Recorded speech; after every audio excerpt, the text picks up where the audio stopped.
আরেকটা বিষয়, যারা ধরেন এখন এই দেশে পরিচর্যা কর্মী যারা আছে, এদের ক্ষেত্রে আগে মনে হয় আইনটা বলবৎ নাই। কারণ প্রায়ই দেখা যায় হসপিটালে বা হোম কেয়ারে মানুষের অভাব, মানুষ আনার সংকট, এবং ওই ওই এই ক্ষেত্রে এরা নানা লয়ার সলিসিটারের কাছে দৌড়াদৌড়ি করতে দেখি আজকাল। এই আইনটা এ- কোন অবস্থায় আছে, কি আছে? কেয়ার সেক্টরে জি, যারা পরিচর্যা কর্মী, যাদের কেয়ার হয়তো সেক্টর আর কি, হ্যাঁ। কেয়ার সেক্টরে। তো মূলত ইউকেতে কোভিড পরবর্তী সময়ে এই কেয়ার সেক্টরে ব্যাপক সংকট দেখা দেয়। তখন ইউকে গভর্নমেন্ট এই কেয়ার সেক্টরে সারা পৃথিবী থেকে একটা ইন্টারন্যাশনাল রিক্রুটমেন্টের শুরু করে, এবং এই 21 সাল 22 সালে এসে বেশ মানে হাজার হাজার আপনার কেয়ার মানুষ এসেছে। কেয়ার কর্মী ইউকেতে আসেন স্কিলড ওয়ার্কার বা কেয়ার ওয়ার্কার হিসেবে। এবং তখন যে সমস্যাটা হয়েছে, দেখা যাচ্ছে যে 1 লাখ কেয়ার ওয়ার্কার এসছে, তাদের সাথে ডিপেন্ডেন্ট আসছে 1,73,000। তেমন হচ্ছে কি প্রায় ডাবল। এই ডিপেন্ডেন্ট বেশি আসায় এবং এটার ক্ষেত্রে কিছু সুযোগ সুবিধাও ছিল, যেমন ধরেন এটার জন্য কোনো আইসিএস ফি লাগতো না। এর অ্যাপ্লিকেশন ফি ছিল ভেরি মিনিমাম 249, এবং 400 সামথিং। তার মানে হচ্ছে কি খুব কম ফি দিয়ে খরচে। হুম। এটা আসার সুযোগ ছিল। কিন্তু এই কেয়ার সেক্টরটাকে যখন তখনকার এমপ্লয়াররা এবং কিছু এজেন্ট খুব বেশি মিসইউজ করে, এবং অনেককে দেখা যায় যে যারা জেনুইন কেয়ার ওয়ার্কার না, অথবা তাদের কাজ করার ইচ্ছা নাই, শুধুমাত্র ইউকেতে আসবেন অথবা ইউকেতে সেটেল হবেন এই মনোভাব নিয়ে তারা এসছেন, কিন্তু তাদের ইংলিশের অবস্থাও খারাপ, অথবা দেখা যায় যে ইংলিশ স্কোর মিনিমাম 4 যে ব্যান্ড ধরা হয়েছিল আইএলটিএস এর, সেটাই তারা তুলছে, কিন্তু তারা আসলে এই সেক্টরে কোনো ট্রেনিং নাই। তারা এখানে এসছেন। আবার একই সাথে এমপ্লয়ার যারা, তাদের মধ্যে কিছু রগ এমপ্লয়ার, মানে এক কথা বলতে পারেন ব্যাড এমপ্লয়ার, তারা কি করছে, এটা একটা বিজনেস হিসেবে নিয়েছে। তখন এটা এটা চিহ্নিত হয় এবং অনেক মানুষ ডেস্টিটিউট হয়। এবং দেখা যাচ্ছিল যে তখন মাইগ্রেশন অ্যাডভাইজারি কমিটি তারা এটাকে একটা সিরিয়াস ইনভেস্টিগেশন করে এবং সরকারের কাছে রিপোর্ট দেয় যে এটা সিরিয়াসলি মিসইউজ হয়েছে, এবং এটা মানে মিলিয়নস মিলিয়নস পাউন্ড লেনদেন হয়েছে, যেটা খুবই কালো টাকার লেনদেনের মতো।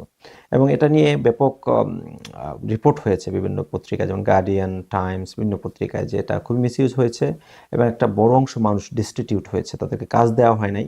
ইউকেতে আনা হয়েছে, কাজ দেওয়া হয় নাই।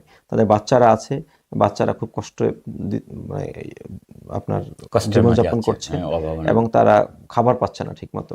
তো এই পরিস্থিতিতে তখন ইউকে গভর্নমেন্ট কত হোম অফিস বিভিন্ন কেয়ার হোমগুলোতে ভিজিট করে, এবং তাদের কমপ্লায়েন্স যখন ভিজিট করে, দেখা যায় আসলে তাদের অবকাঠামো নাই।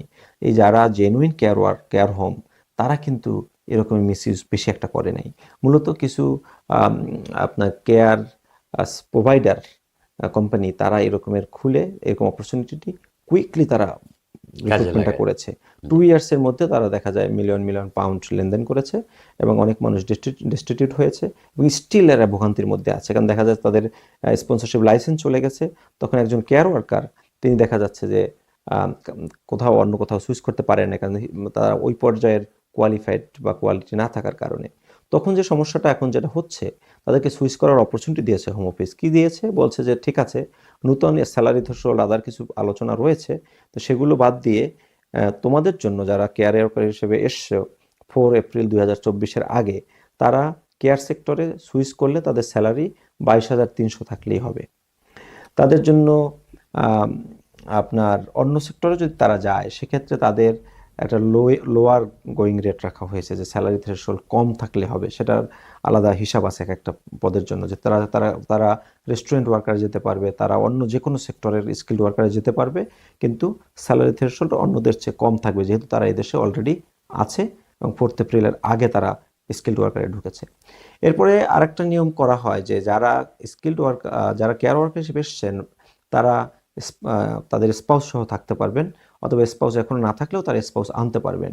কিন্তু নতুন করে যারা ঢুকবে 4 এপ্রিল 2024-এর পরে, সরি, মার্চ 11 2024-এর পরে, যারা কেয়ার সেক্টরে সুইচ করবে অথবা কেয়ার সেক্টরে আসবে, তারা কোনো ডিপেন্ডেন্ট আনতে পারবে না নতুন করে।